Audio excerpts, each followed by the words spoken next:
I'm not teaching, I'm publicly learning. But hi and welcome to Learning for the Life in the UK test, part 193. I think it's religion, and we're just doing the question at the end of the chapter. While doing the leg stretching, if you participate in the leg stretching, that is at your own risk. So let's start with the leg stretching. We're bringing one leg in front with the heel onto the ground, and we're putting the toes towards us. And from time to time, we're going to contract the quad muscles and then release the contraction of the quad muscles. So we're starting with the contraction of the quad muscles. So we should check to understand, before we're doing that, we made it so shortly with Westminster Abbey. So Westminster Abbey, that would be an easy question. And release the contraction again. Westminster Abbey, it is the place where the monarch is crowned. It could be an easy question, where is the monarch crowned? Westminster Abbey. So, yeah. Westminster Abbey, and contract again. And since 1066, since the Norman Conquest, since William the Conqueror, every monarch is crowned there. And it is also the final resting place of many monarchs. So in this place, many of the monarchs of Great Britain have a tomb. So Westminster Abbey, that's such an easy question. And release contraction again, because the problem is we're working so long on the difficult things, but I think they are not asking for the difficult things. They are just asking, contracting again, for the simple questions. Where is the coronation happening in Westminster Abbey? They don't really want to have explained all these processes, which actually how a country works. So release contraction, they don't really understand. They're able to explain how a country works, how the structure works, how society works, and the government works. They just ask a question: who's the prime minister? Because if you take the next question and contract for last time, so the first thing here, they should check to understand the different religions that are practiced in the UK. I don't think we should explain how religion has evolved. That was a bit how religion has evolved, and we're going to the other leg. One of the things we should check to understand of one of the previous chapters, but I don't think we really want a detailed analysis of how religion in the United Kingdom is practiced or anything. They just want the different religions that are practiced in the UK. They just want here 58% Christian, 25% identify as non-religious, or at least non-religious. But it doesn't mean they are not spiritual. Non-religious, they have shortened it already. And release contraction again.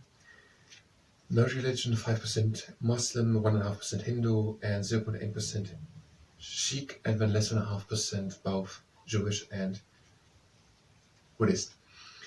I think they just want the different religions that are practiced in the UK, and contract again. And they are just asking where's Westminster Abbey. And then, of course, what are the patron saints? Saint David of Wales, Saint George of England, release the contraction, Saint Andrew of Scotland, and St. Patrick of Ireland, and then their days. So Wales was the 1st March, and when we had Northern Ireland 17th March. Let's try to remember it. The other two will come back to that. 17th March, St. Patrick, and contract again. We just want to know which. They don't really want us to understand how the whole process works, I think. So check that we understand. That is why we need to focus extra on these smaller things like Westminster Abbey, because these are probably the things we're going to ask for, and we're not really talking long about them because it's just Westminster Abbey. Since 1066, every monarch were crowned. Every monarch were crowned, and many are then entombed or have their resting place there. And the next exercise, the leg to the outside, the anchor change stability test. Those are pointing forward, and we're pressing a bit with the leg into the ground. So all these things, we're going so fast over these easy things, but I think we're gonna ask for these easy things, and not for these long texts and sentences. So the different religions that are practiced in the UK, as I just said, Christianity, when many are not practicing a religion, but it doesn't mean that all these people are non-spiritual. Normally, if these questions are asked, release the contraction a bit, but keep the leg stretching. Normally, they are more detailed. If such surveys are done, they are asking also other spiritual things and other things. They just say 25% have no religion. the different religions that are practiced in the UK. So I think that's that. That the Anglican Church, also known as the Church of England, and press again the leg in the ground, is the Church of the State in England. That's again the question like yes or no. We should understand that the Anglican Church is the Church of England.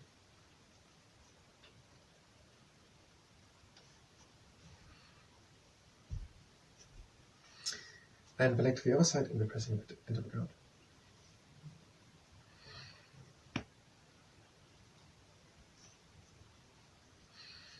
That's a pretty simple question. The question answers itself. We should just understand that it is. We know a bit more. We know that there's a constitutional link between the Church of England, also known as Anglican Third Church, or in Scotland and the United States as Episcopal Church, Episcopal Church. And that the monarch is the head, and that the spiritual leader is the Archbishop of Canterbury, that the Archbishop of Canterbury is appointed. Did he use the appointed here? Has the right to select. The monarch has the right to select the Archbishop. So the monarch has the right to select the Archbishop, but most of the times, press it again a bit in the background, it is done by the Prime Minister and the Committee of Bishops. And our senior church officials. That were the bishops was for the Church of Scotland then.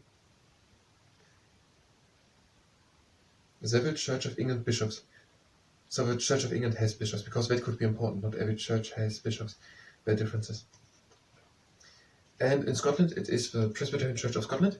And the next slide, we are having the leg at the outside with the flex foot, and we're bringing it up and again down.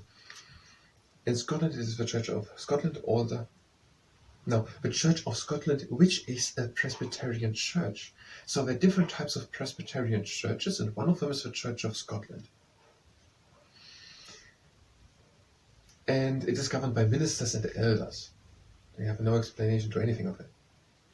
And the chairperson is annually appointed and works as a speaker on behalf of the church. Wales and Northern Ireland have no established churches, and other Protestant Christian groups are Baptists, Methodists, Quakers, and probably the Presbyterians. Now already included in the Presbyterian Church, in the Church of Scotland, which is a Presbyterian church. But there are also other Christians, for example, the Roman Catholics. And the other leg to the outside, and we're doing again the hydraulic carjack. That other branches of a Christian church are practice their faith in the UK without being linked to the state.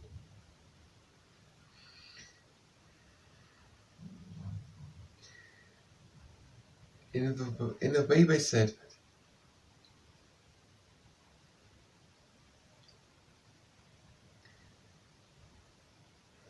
that in Wales and Northern Ireland the church is not linked to the state, but they did not say what church is there.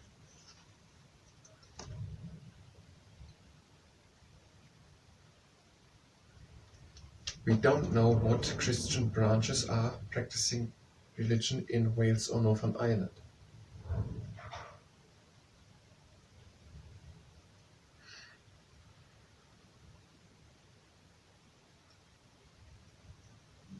But we know the question could also ask for something else. When other branches of Christian church, and that would be Baptists, Methodists, Presbyterians, and Quakers. I don't really know what we mean now with that question. And we're doing the cowrie, so hands at the knee behind us, leaning in front with the shoulder to the knee, which is in front of us. That other branches of a Christian church, we had some here with the Methodists and so on, also practice their faith in the UK without being linked to the state. Yes, but there are different types of Christian churches in England, and only the Church of England or the Anglican Church is connected with a constitutional link to England, and the Presbyterian Church to Scotland. That's just answered that way. You should just understand it. It's not a question. I'm not sure if anyone would allow a question formulated that way, so broadly. That other religions are practiced in the UK. The first thing was the different, okay. And we're going to the other side. And we're having the hands at the knee behind us, and they're going in front. So we should just understand that other religions are practiced in the UK. There is no question or anything. But it's just, but technically, if we're going just by that, we haven't even to know any of these religions. Just where are other religions when the Anglican Church or whatever it would be now. The first thing is the different religions. The religions, so that would be, no, it's basically the same. That is, we should know them. So, Islam or Hinduism, Buddhism, Sikhism, or Judaism, or something so that other religions are practiced in the UK, and about the patron saints. Now, that I think should be now more in detail. We're going to the next exercise, again 1990, and we're going in front. No, we're just stretching in front. That should be now in more detail, but I said we're going to go with one by one. About the patron saints. I'm pretty sure we're going to ask for that.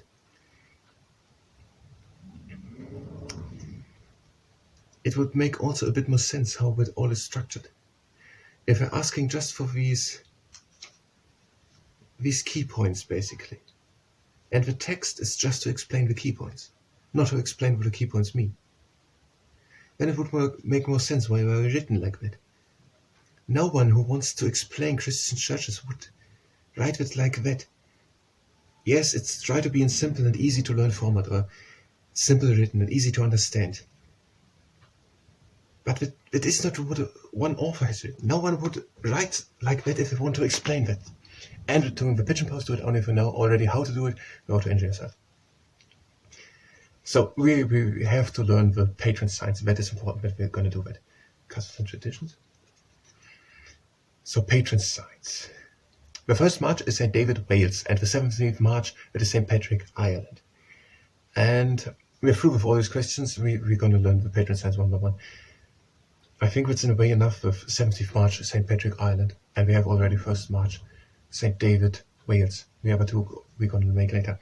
So we are not going to do anything new now. We have answered the questions. Now we're going for something else. If you want to do the next part, you can go to the next part, but maybe you want to do the next searching properly. Which we're going to do now. We are changing the sides. And first 1990. And we're just leaning in front. Let's do the 6 wives again. The 6 wives of Henry VIII. The first one is Catherine of Aragon, and the second one is Anne Boleyn, and the third one is Jane Seymour, the fourth one Anne of Cleves, the fifth one Catherine Howard, and the sixth one Catherine Parr. Now if you know how to do the pigeon pose, you can do the pigeon pose. So the inventions. We are having the television, that was Jacob B. John Logie Baird, 1920s developed, 1932 first test. From London to Glasgow. And then we have Sir Robert Watson Watt, Bergedin, 1935, first successful test. And when we're having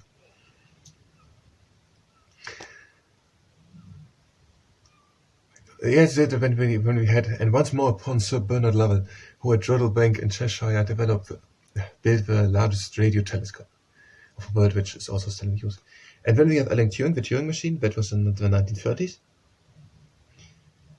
And when we have, maybe already insulin co-discovered, John McLeod.